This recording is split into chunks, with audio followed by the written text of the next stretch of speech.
Welcome to Outside of the Classroom. Education is important, but not that bullshit, abstract, and theoretical education. You want useful, relevant, and actionable lessons that will help you succeed in life. So that's what we do. It's your boy Pham, your host, and now let's hack your education together. Hey, what is going on, guys? Welcome to Outside of the Classroom. Today I have my good friend Sydney Liu from founder of TalentTrail. Sydney, welcome to the show, man. Thanks for having me, Tim. This is such a nice place you have here, man. I love it. Like, we've been living here for a week, and I can't imagine a better place. Yeah, Santa Clara. For those tuning in, we're currently chilling in the living room. Sydney has an awesome place shared with like 6 other roommates, I think. Mm-hmm. But you're living like a startup life. Like, I see your room. Like, you literally have your beds on the side of the room and just computers, and that's it. Yep. Trying to get down to the bare basics. We don't really do much else. So it's sleep and work. Sleep and work. Yeah. And eat, I guess. And eat. You got to make time for that. Yes. You got to work out too, right? We should. We should. Well, I just say that because I used to like work so hard that I didn't take care of myself, and that like backfired on me. So it's good advice. I think I was much better about that at our last location because we had a pull-up bar, and I would set this goal where every time I walked in the room, I would have to do like an incremental number of pull-ups or push-ups. But the door doesn't allow that this time, so I have to figure out a better routine. Yeah, do something. Have like a phone call and like talk while you're walking. It's a good idea. That's what I do. Love it. But cool, we're not talking about fitness today. I don't think we're both either qualified for that. I want to talk to you today, Sydney, and pick your brain about landing business internships. And I interviewed Nina from Way Up. I've interviewed Cassidy about tech internships. Now I want to interview you about specifically business internships because I know you do so much work with that. Your whole company, TalentTrail, is around that. But before we get into it, I would just love for you to just explain, like, you give a little bit of background of who you are and what TalentTrail is. Yeah. So I was a student at USC who really experienced the internship pain for myself. I realized a lot of my friends were really talented, but they had no idea what they needed to do to get an internship or get to that point to get an internship. Actually, in fact, a lot of people didn't even know what a business internship was. Like, if you were to ask someone what's business development or what a business development intern is, most people would say, I have no clue. So we sort of set out to use technology to try and solve that problem. We were working with a lot of different types of companies, and what TalentTrail became was this way for students to not just get evaluated on the numbers that they had in their school experience, but also on the things they were doing outside of school, on their personality and culture fit, and give people a more balanced view or a balanced chance of landing those types of opportunities. Got it. So walk me through a user using TalentTrail, back when I know that this recording is going to go live once you guys relaunch, so congratulations in advance. Thank you. 2 weeks from now, but just walk us through the process of how someone would use TalentTrail to find jobs. Yeah, so there are 2 ways to really take advantage of TalentTrail. One is if you see a company you really like, and you can apply directly to that company, but during that application form, so you would sign up for TalentTrail, you would apply directly to that company, and as you go through the sign-up process, we try and give you ways to stand out. So we do focus a lot on the things you do outside of school rather than the things you did inside school. So like how Indeed and Monster only focus on like your your like GPA and your classes you take, but you take a different approach. Right. And in fact, I'll tell you a little bit on the recruiter side as well, how that works. Sure. When a recruiter looks at this, we emphasize on the student profile or on the student scores, the fact that they have done projects on their own. So if you've been part of a club, for example, if you're a business student and you've run marketing campaigns for a club before, that is a much bigger factor than if you've taken 3 extra courses in marketing. And we factor that in a very different way. And we're able to do that because we focus on those types of students. Interesting. Okay, so cool. Well, with this podcast, I want to just walk through like a journey of an average business student who wants to find an internship, and then walk through with TalentTrail with the resume and cover letter and any stuff that you might need. I guess I would love to start off. What's the first step? The first step, you mentioned average business student. Don't be average. That's the first step.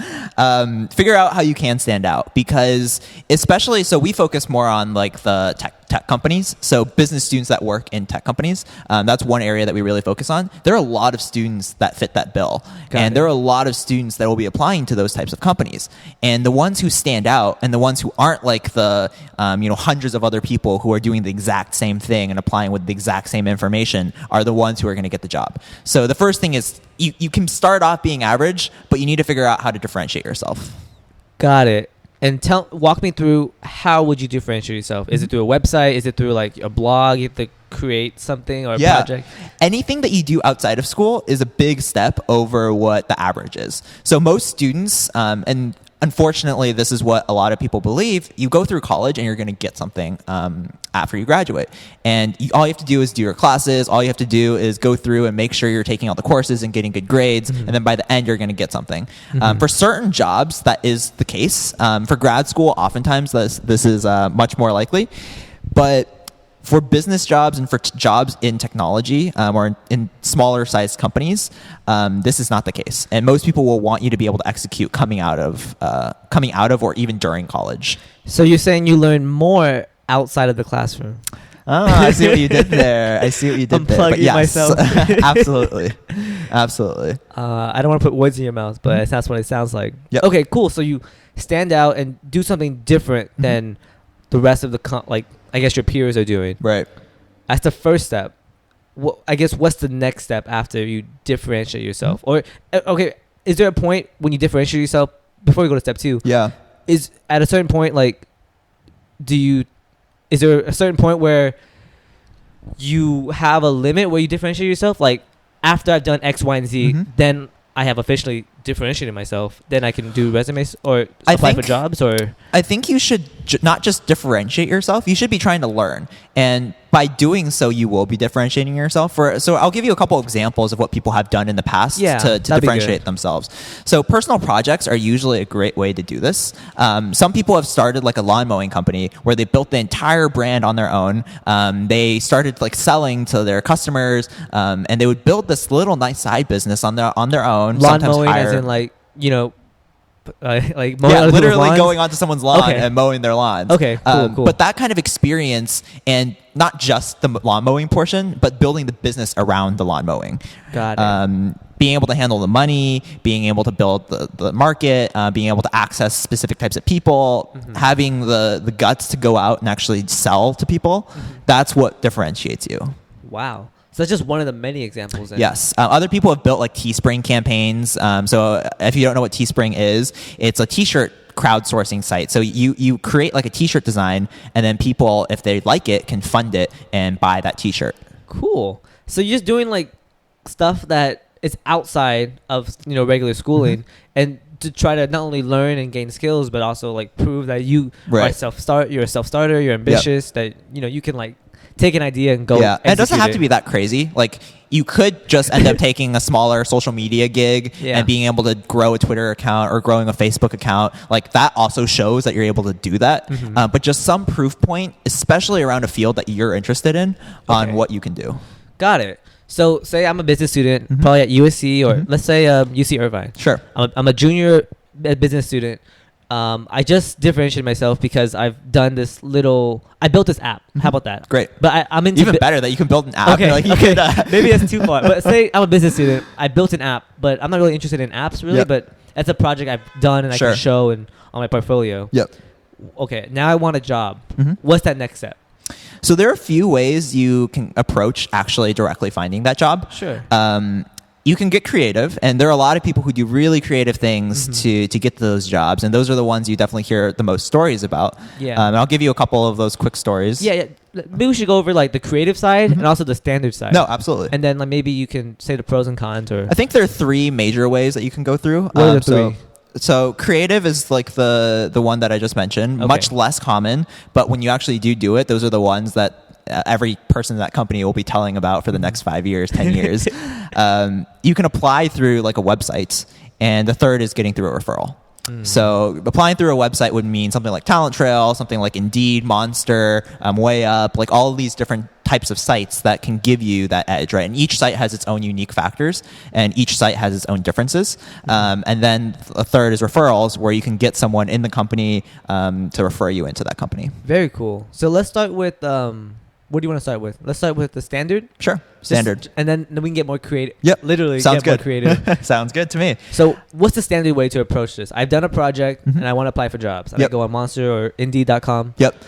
So most of those forms have a pretty standard approach. If you're going on Monster, Indeed, Career Builder, Glassdoor, whatever the site is, in general, they have a pretty standard process for the types of forms you're going to fill out. So after you fill out one, just remember what you've been filling out so that you can keep pushing them back into the other sites that you apply to. And for a lot of them, it ends up being a numbers game. So it's hard because I will say from the recruiter end, the recruiter looks at applications last, usually. Whoa, interesting. Online applications last, yeah. Even if you're applying directly on their website, which also is another thing you should be doing. I guess that's another option that you should be looking at is if you have a company you really want to work for, they have a /careers page that you can apply on. But for the most part, those are the ones that they'll get to after they get through their internal referrals. Wow. Yeah. That's a great insight to know. Yeah, so that is the last line. That's not to say people don't get jobs out of it. A lot of people do, and that's why those sites are super successful still. But oftentimes they are the last line. It's a numbers game. It's kind of like Tinder. In a sense. There's so many matches, you know? There are a lot of similarities from dating to jobs in the job search. Not that I would know, but cool. Okay, that's the stand. Is there anything else that did you finish that point? Sorry. I mean, that's the general standard. Things you should emphasize, though, again, you have to stand out. Like, especially on those types of job sites, everyone's playing the numbers game. Everyone's applying a lot. And spamming the resume. Exactly.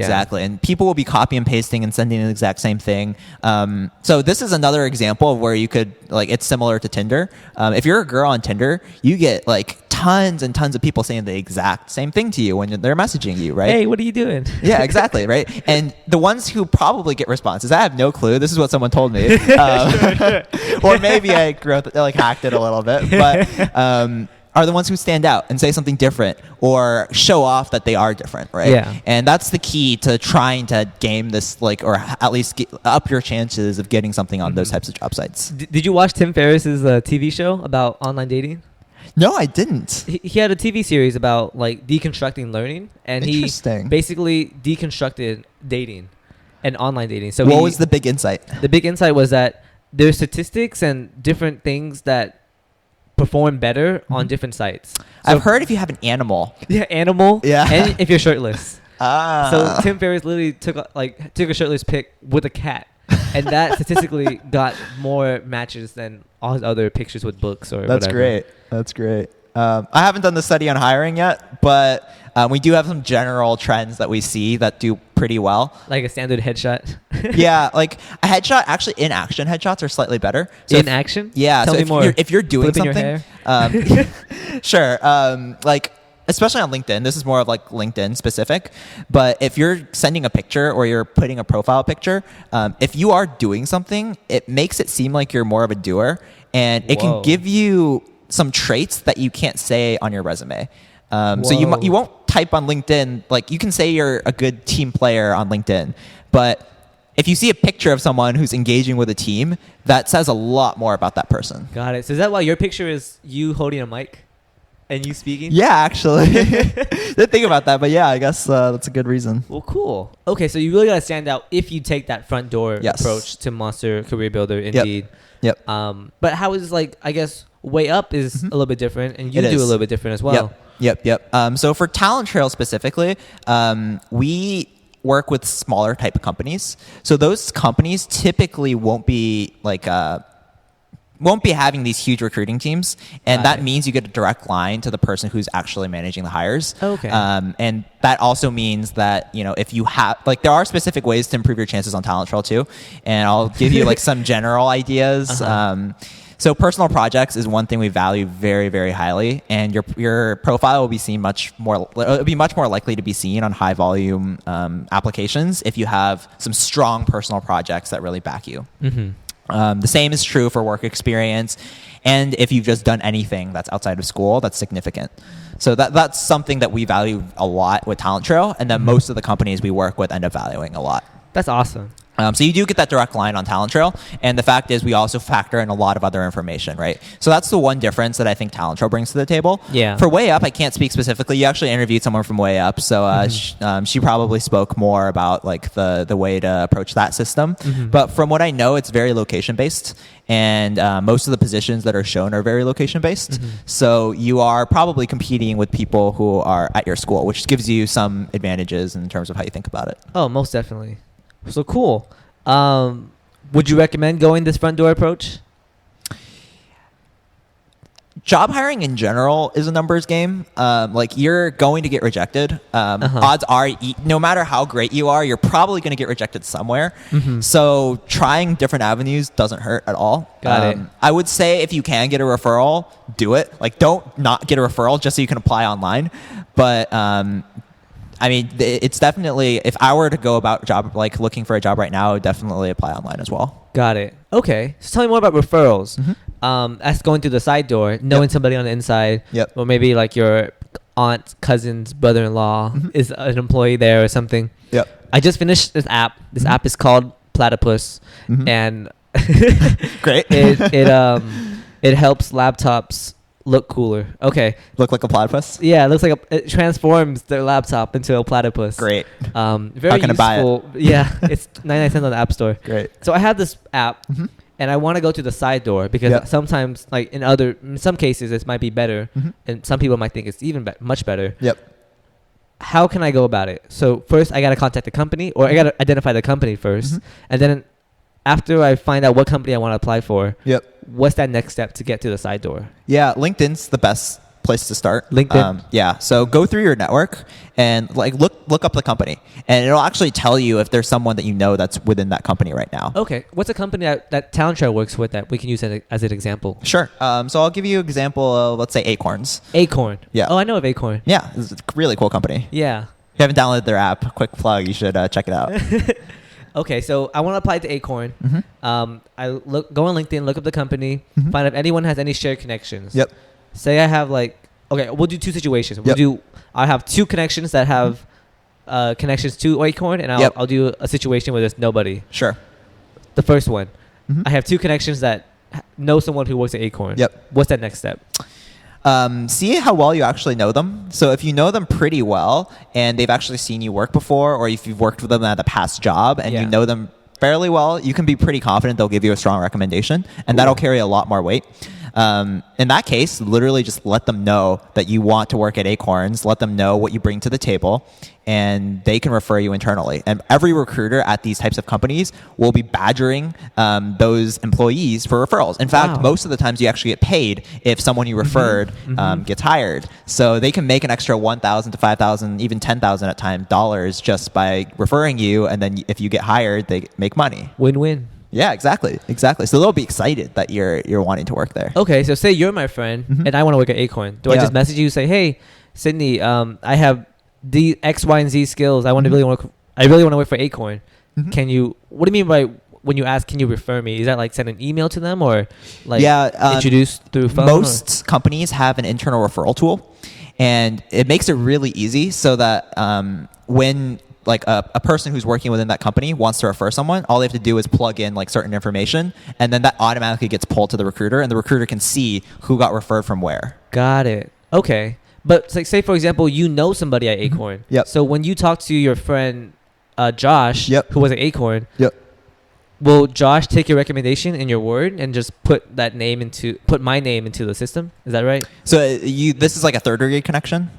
Yeah. So say, for example, you know somebody that was at Acorn, and I know you. So I'm going to ask you, hey, Sydney, I really don't work for Acorn. Can you introduce me to Josh, who was at Acorn? Do I tell you my skills, or do you tell him my skills? Yeah, that's a little more complicated, and I would recommend in that situation, if you can, skip the middleman. Like when I do intro you to Josh or whoever the person is, you get to know him and then build a relationship a little bit with him. Got it. That's a much stronger sell. Like there are different companies do this differently, but there are times when they'll wait referrals. And when you actually do weight a referral, some people may poke you a little bit, especially later on in the process, asking you, how do you know this person? Did you guys ever work together? How well do you actually, like, have you worked with them? Okay. And it's in your advantage if you actually know them. Cool. All right, awesome. So we have that situation settled. How about for the situation where I don't know anyone? I have no network, or not like no network, but I don't know anyone specifically in Acorn. How would I go about that? Totally. Hopefully you have time, which is what I'm going to assume is you do have a little bit of time. If you don't have time, it's very difficult to get a recommendation if you don't know anyone within the company. But if you have some time, find someone who is in the role that you actually want to be in right now, and then also figure out who the HR people are, and try and figure out a way. And most of the audience is students, right?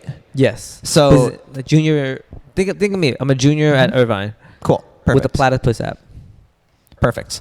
So essentially what you would want to do is play the student card and then eventually get to a point of cold emailing that specific person that you think could be a great mentor for you. Student card. So you say, I'm a student. Yes. Say, I'm a student. I really love this company. I built the Platypus app and I want your feedback. And okay. It's very rare that they won't respond to you unless they're famous. Like, if they're extremely famous, then they may not respond to you because they get these emails all the time. Yeah. But odds are, if it's a company and you're not contacting the CEO and it's someone who's working in a role. It's not Mark Zuckerberg. Yeah, exactly. He's probably not getting that many cold emails. The ones the cold emails he is getting are probably just spam.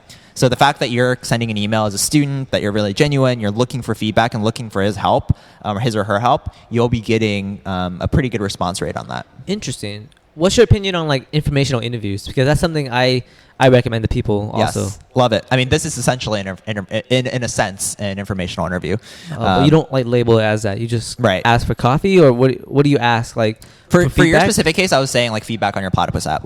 If you have a project that you're working on, say you're looking for some thoughts about what you should do next to grow the Platypus app and how to get more people on it. And maybe you're trying to get a marketing role there. You can ask him for advice about how to actually grow the app and see if you can get some coffee so that he can explain to you how to grow that app. Interesting. But don't you want a job?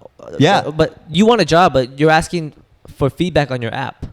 Relationships are a long-term game, which is why I say you need time. Yeah. When he realizes that you've built this app and then sees you execute on it, so after he gives you advice, 2 months out, you come back again and say, oh, I tripled the number of people who are using the Platypus app, then that suddenly strikes a light bulb in his mind. Thank you for the advice, right? Yeah. And then afterwards, when he does refer you, he can say, I helped this kid out once. I gave a little bit of advice, and he literally tripled the growth on his app just by one line of advice. He knows how to get it done. That goes a long way. Yeah, something I recommend too. For example, if I want to meet somebody or if I'm helping people meet somebody else, I would ask them I would tell them to ask the person they want to meet for advice or book recommendations, and then 2 weeks later or a week later, follow up with them, which is something no one does, and tell them that, hey, I read the book, I really loved it. Now this is what I'm doing with my life or business. Yep. Gary Vaynerchuk has a great book, Jab, Jab, Jab, Right Hook. It's made for social media, but it works for relationships as well. If you keep hitting them a little bit and poking them a little bit, telling them this is what you're doing. When you ask for the job, which is the right hook, it lands much stronger. Yeah, most definitely. Well, cool. Okay, I have no network. I go through LinkedIn. You're literally building the network. I'm literally building a network. So job searching, I feel on my book that I'm going to do with internships, I should just have a whole chapter devoted to networking. I agree. Or I should just... Half the book should be networking.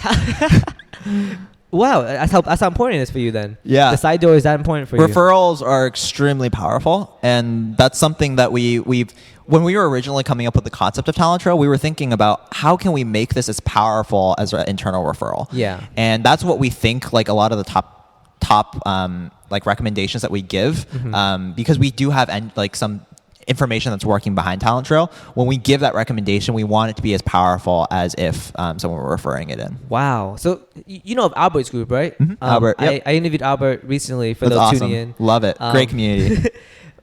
He built a community of now it's 10,000 people of people looking for jobs and people hiring, and that's kind of an internal recruiting system by itself. Absolutely. Just a simple Facebook group. Yep, it's great. It's great. I think it's amazing, and I think people have referred each other to amazing positions before. It's insane. Yeah. So if you haven't checked that episode, check out the one with Albert. Okay, so we have the standard, we have the standard, we have the side door, which you said is incredibly important. Yep. I'm curious to know your opinion on the creative side and how important that is. So tell us more. What does it mean by a creative approach to job searching? So it can mean a bunch of different things. That's why it's creative. And odds are anything that I say isn't creative anymore because people have done it before. Yeah. But there are lots of different ways you can get in without doing like internal applications or without getting a referral. People have done things through Twitter that have done really, really well before. People have made YouTube videos that have done really well before. Tell us a specific example or like a specific case study. I'm talking too fast. Yeah, so one of my excited. favorite ones is a friend of mine who wanted to work at a startup, but he didn't know, and he was a business guy, but he didn't know what he could do to get in the door. And he would submit online applications, and from what I know, he didn't really hear back from anywhere. So he made a pitch deck of himself. For those of you who don't know what a pitch deck is, it's basically what a startup uses to talk to investors. They basically create like a proposition of why they're awesome and what they do and why their business is great and why an investor should invest in them. So he created this for himself on why someone should hire him and what his strengths were and what he's done before, and created this pitch deck like resume. That's awesome. And he sent it out, and I think he tweeted it out a bunch as well. Yeah. And eventually someone sort of bid on it. Awesome. Yeah. So there are creative some ways. examples like that. Awesome. And I know there's a lot of examples. Like recently, did you hear one about Airbnb and how Is this the one? It went viral, right? It went viral, yeah. Someone huge tweeted about like it. the queen or something? Yeah, the queen of something. Yeah. The queen. I don't know if it still existed. I remember hearing about this. Well, it was about, basically for those listening, a woman wanted a job at Airbnb in her specific region. Was this like the paper that she wrote? She wrote something about improving Airbnb or something like that? Yeah, it was ideas on how to improve it. And basically, she made a Airbnb-like website of just everything about her and everything of all the ideas that she can do. And that she says basically like a super detailed, super design-focused application. That's great. And she basically said at the very end, I really want to work for you guys. I will literally execute this right now. Here are my qualifications. Here are my ideas. Here's why I'll work. Here's my research. And then the CEO, what's his name? Brian? Branchevsky? Yeah, Brian. Branchevsky. He tweeted her back, said, well, we'll definitely take a look at this. That's awesome. And did she end up getting the job? I think so. Yeah, she did. She did. Okay. I'm so happy for her. Great. And my friend recently wanted to work at Indiegogo as a marketing manager. Nice. So he literally made an Indiegogo campaign for himself. All That's about awesome. him. And that worked as well, right? He got an interview. Okay. But I don't know if he got the job or not. Okay. But it just shows like the creative approach actually works. Yep. Absolutely. But some people might be might be thinking like, oh, this might not do all this work and all this effort. We might not ever get a call back. Yep. Possible. What's your opinion about that? Like, is it even worth doing the creative side? Or should you just try to focus your energy and time on the side door or the front door? Yeah. I think the creative side is great for standing out. There are positions where this won't work. So if you're doing finance, I'm not sure I would recommend that. Any very Why not? Why not finance? It's a very rigid, there's a very set process to finance. And people, even with resumes, when you're sending a resume to someone in finance, you need a very crisp resume that follows all the guidelines. This isn't true for every firm, but as a general guideline, that is pretty true. Okay, so for different spaces, it's more appropriate. Like for design, it's more appropriate. But, right, absolutely. But for finance, it might not be the best route. Yeah, it really depends. You really do have to know your audience. Like if, as an example, if you're sending out a pitch deck to people, don't send it to just anybody. Find people you think that would actually respect that you sent them a pitch deck, and then send it to them. It really is targeted. Like entrepreneurs, startup geeks, and yeah, exactly. Like those people will respect that, right? Got it. Don't try and do something on Twitter on someone who doesn't do Twitter. Know your audience, know who is the person you're going after, understand who they are, do some research, try and figure that out before you try anything. Yeah, there was this Asian entrepreneur who posted an ad on Pornhub. I saw this. To reach Sam Altman, Yep. who is the president of Y Combinator, to ask for an investment. And he literally posted an ad on Pornhub I guess where most men go to. I don't know if that's true or not, but it's crazy because that picked up. So many news outlets picked it up. Yeah, and, a few publications picked that up. But is that a bad creative thing? What do you think? Like, it's Pornhub, like. I don't. It's creative, but is it good or bad? There are definitely lines. I don't know. It doesn't matter what I think. It matters what Sam thinks, right? Got it. And it could. Sam's watching porn. Sees an ad about him, and the ad, by the way, is just literally like a pop-up box that says, "Do you know Sam Altman? Forward this message to him." Yeah. Simple as that. And I think it would have been more effective if it hadn't been done before. Like something like this had been done before. It wasn't done on a porn site, but a very similar message was done for I think it was Angel Pad. Jack Smith, right? Yeah. So if it wasn't the same thing, like if it wasn't as similar, I think it would have been much more effective. But. Yeah, it really depends on what Sam thinks. Probably not what I think. Well, cool. We went through a great journey. We have the standard route, we have the creative route, we have the side door. Yep. I want to dive into two more things before we end. I guess you talked to, being the CEO of TalentTrail, you've talked to so many recruiters, one-on-one, hundreds of them, I think, about like what they're looking for as interns. Yep. I guess what are some of the common traits that you found through like talking to them that interns or potential job seekers should like know or should be prepared for? Well, I'll tell you the biggest complaint that I hear from recruiters. One major thing is. Can I guess what it is? Yeah, go for it. They don't know the company. Like it's a big one. They're not knowledgeable about it. Yep, that's a big one. Is that the biggest? Gosh, I wouldn't say it's the biggest one, but that is a big one. Okay, can I guess another one? Yeah, go. They. Shoot, I want to butcher this. They don't have an online presence. Like they don't have experience in their personal brand. Okay, that one not so much. Just tell me. Okay, tell me the top ones that interns should look out for. So when a recruiter goes through resumes, that's probably the most time-consuming process of this funnel initially, at least. Okay. It's probably the most boring as well. They're just constantly going through resumes, really? It's and fun. A lot of them look really identical. Oh, like people from the same school have the same classes. They have the same school. They have a lot of the same clubs or activities, and maybe each one has been joining like a couple of clubs. So it ends up looking identical. And or you might have been doing class projects, and every single person has the same class projects. So you have like 30 different resumes that are almost exactly the same. Which one should I pick? Yeah, exactly, right? Definitely not any of those 30. So to differentiate yourself, you're saying like put my Platypus app. Right, exactly. Resume. If you've done a Platypus app, if you've built a lawn mowing business, whatever it is, put something on there that shows that you can execute. But then, like, what if you did a lawn mowing business when you were in high school or when you were in like middle school? Should you still put that? Usually, like most people, like most experts, quote, recommend you only put stuff like that you've done as an adult. And I would agree with that statement. I would agree, like try and put things that are recent and more relevant. Okay. But if you did something really crazy, that's really impressive for your age, then do it. Put it on. Got it. Like if you, I mean, people who are like 40 still put that they graduated MIT at age 16 on their resume if they did that, right? Like because it's that impressive. It's really cool. No one does that. Yeah. So no matter how old you are, put it on your resume. But I think there's also a limit, like of how impressive it is. Like for example, you being a chess champion. Yeah. That's not gonna really affect your marketing. Right, not at all. Not at all. Not like at that's all. really impressive. Go you. It has to be relevant. Yeah, relevant. Yeah, and that's one other thing I generally tell people, like tailor your resume. Don't just send the same resume to every single person, especially if they're different roles, because a lot of people do that. Another pretty common problem, like people will say, I'm looking for like something in HR and I'm trying to become like an HR professional. And then they send it to some like marketing company or like a sales company. And then they're like, this has no relevance. Yeah. Well, do you like the objective? I don't like the objective. Like having an objective statement. It's pretty...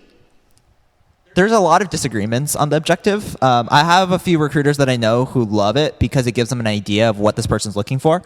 So immediately I can see this resume and say, oh, this person's looking for full-time. Immediately they can see a resume and say, oh, this is looking for an intern. Got it. And they can also see what field that person's looking for. Got it. So instead of like the skim, they immediately get a sense and then they can skim. So there's some context. Other people hate it because they're going to skim the resume anyways, and they probably should be able to tell from skimming the resume. I don't think it hurts to have the objective. It can sometimes be helpful. Okay. So if you have space, then add it. If you don't, it's not a big deal if you don't have it. Cool. All right. Awesome. And then I have one last question for you. I know that TalentTrail just launched, so congrats again. Appreciate it. I want to talk about how to hack TalentTrail and optimize our experience when job searching. Yeah. What are some ways that we can do that with TalentTrail? So I mentioned this a little bit earlier. I told you sort of the strengths that we particularly look for in candidates. Yeah. Yes. So having things that are outside of school, projects, work experience, make sure you emphasize some of the skills that you used within them, because that is a huge factor as well. Those are all things that we heavily showcase to the companies that we end up work with. For skills, what do you mean, like leadership? Like you just put leadership there? Or for business skills, I mean, if you have specific skills, those are the best. So for example, if you know social media really well, put social media. If you've done SEO somehow before, like put SEO. Got it. A lot of these things you can pick up in a couple of months by doing something on the side or a project. So if you don't know a skill, you're like a month or two away from knowing it. Yeah, or a few weeks, to be honest. Yeah, exactly. You can get pretty quick and dirty on it in a few weeks. Even in a few days, sometimes you can get a little bit of insight on it. So skills are pretty fast to pick up, but if you can, put something that actually has substantial skill behind it, because if you put a project where you had no skills that you did on it, it's not that effective. So for like something that we really look for is if you have some good skills that are useful, that are tied to that specific project, and if you've used that skill a lot. So that's another thing that I would say. One thing that we look for is also consistency within the skill. If you've built 5 iOS apps and you've had an iOS internship, we can be pretty confident that you're pretty good at iOS. But platypus. Yeah, exactly. But if you've done like 100, or if you've done 5 different things and they all target something completely different, and you don't put any of like the similar skills on there, like you say that I've done business development before, and then somewhere else you say, I'm really good at SEO. We're going to assume that you're a generalist, so you know some of everything. So if a company is looking for something very specific and you're applying to a marketing company who's looking for someone who really has an understanding of marketing, you may not be as strong. Got it. Okay, so it's a double-edged sword. Yeah, so definitely tailor yourself a little bit. Like think about what company you're applying to and then tailor it to that need. And that's something we factor in pretty heavily into TalentTrail. Yeah, I like how you guys work backwards. Find out the company first, and then match everything up for that company instead of like spending hours on your resume. And the last thing is one thing that we have on TalentTrail to replace the cover letter. So we don't have cover letters on TalentTrail, but we do have a little personal note at the end that asks, why do you provide value to this company? Or what makes you think you'd be a good fit for this company? Interesting. And that's a way for you to express yourself. And this is actually one of the favorite things that recruiters love about this, because recruiting is a person business. Like it's a person business. You're doing it because you love relationships and you love meeting new people. Yeah. So they love reading these little tidbits about why someone should be part of the company, why like they're getting a glimpse of you and who you are. So that little snippet, don't ignore it. Actually put something insightful. And this also prevents you from just mass applying to all companies, because we want you to be thoughtful about the companies you're applying to. Got it. But I guess like, isn't that the same thing as cover letter? No? Is this like it's much shorter, less formal? So cover letters, we don't use that word because it's typically very templated. You're supposed to write specific things, and we want you to be free and open about what you write. Like people have written like the most creative things in that area, and it has helped. You never get creative on a cover letter. I've never seen someone say like, oh, you should be really creative on a cover letter. You should write random stories on a cover letter. No, like people write very specific things and they follow a standard format. But whereas with this, you don't even have to write dear or anything. It's like a little note that we're just going to plug into your application. Awesome. And have you ever considered like with TalentTrail itself, I know you're still building it, but like incorporating like social media profiles, like putting in there so they can also check out like their LinkedIn or Twitter? So in the newest release, there will be a place for like the recruiters, on both ends actually. So the recruiters can put the company's social media. So right when you see the company, you can immediately get all the research that you want done on the company. And then on the flip side, students could put their digital portfolios, their Twitters, their Facebook, whatever links that they want on there, so that the recruiter can get really quick access to that. Well, awesome. Well, with TalentTrail or Monster.com, Way Up or whatever, after you turn in the application, it's normally just you're done, right? But when I was talking to Andre for about getting internship at Google, he said after you turn in the application, you should also keep reaching out to recruiters and keep emailing them and making connections. I guess is there anything that job seekers should do if they use TalentTrail after they apply? Is there any next steps for that? Or is this just a waiting period? Yeah. So one thing not to do is you want to follow up as much as you can. With TalentTrail now, you'll be able to see if someone's viewed your profile. Like if a recruiter's seen your application, you'll be able to see that. Wow. Cool. So there's a lot more transparency there. So a student can actually know where they are in the process. If someone's viewed it and hasn't responded yet, you can generally get an idea they haven't, they may have responded to other people. So that's how we're trying to make it a little more transparent. One thing you can do is email the recruiter directly. I'm not going to tell you how to do that or like what you should or shouldn't do there, because I think the best candidates will be able to figure that out. But that is something you can consider. Okay. Well, awesome. Dude, Sydney, this has been like, you're like an expert, man. It's been a lot of fun. I mean, we've been trying to learn a lot in this process. Yeah. So I'm so glad you came on today to the show. Thanks for having me, Tim. This was a lot of fun. Yeah, I've always had fun talking to you because I get really deep and I just question you. And I try to challenge you, but you just like blow me off with a whole new answer, and I get mind blown. How can people find you, Sydney, and how can people find out about TalentTrail? Yeah, so TalentTrail is at www.talenttrail.co, and I imagine you'll be able to link to it somewhere. I'm not sure if I have technical skills for that, but I'll check my resume for it. Sounds good. And if you want to email me, it's sydney@talenttrail.co, so it's pretty easy to reach me. Awesome. Well, Sydney, this has been really good. I hope everyone on here signs up for TalentTrail.co and finds internships. Like I really genuinely want people to find internships and get that real world experience. Sydney, before we go, is there any last words you want to leave the listener today? Tuning in, they're probably like super, like they got it now. They got the inside scoop. What's next? What's the last word that you want to give to them? Keep following Tam. Tam is awesome. He's got like so much energy. He's always bringing on amazing people.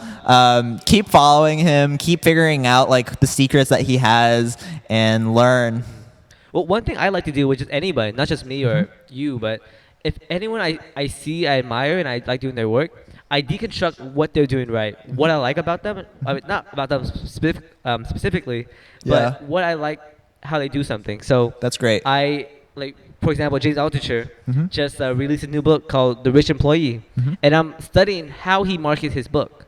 That's great. So when I market my book, I can, the past already been paid for me. Yep. I can like learn from people who've been there. Sort of the 80-20 rule. Like if you can sort of figure it out, then 80% of the work's been done for you already. Yeah, but in this sense, like for job hunting, like 80-20 rule would be 20% would be the side door, right? Side door / creative work. Yep. And 80% would be like the front door. Right. That's what it sounds like. Unless you're doing on TalentTrail. Right, Sydney? That's what we try, yeah. Well, you're making the front door much more accessible and like cool and sexy. That's the goal. The reality is there's still some volume. Like if a lot of people are applying on TalentTrail, we still have to figure out how we can try and get the right people to the right places. Interesting. And that just takes time, I'm assuming. Exactly. So there's still a lot to do, and we need to scale out the companies so we can give the right people the right opportunities. And you're working hard, like every day, just grinding on TalentTrail. It's fun. It's not really work. Wow, that's awesome. Oh yeah, we're supposed to end this podcast. Yeah. All right, Sydney, take care, my man. Thanks so much. Appreciate it. Thanks for having me.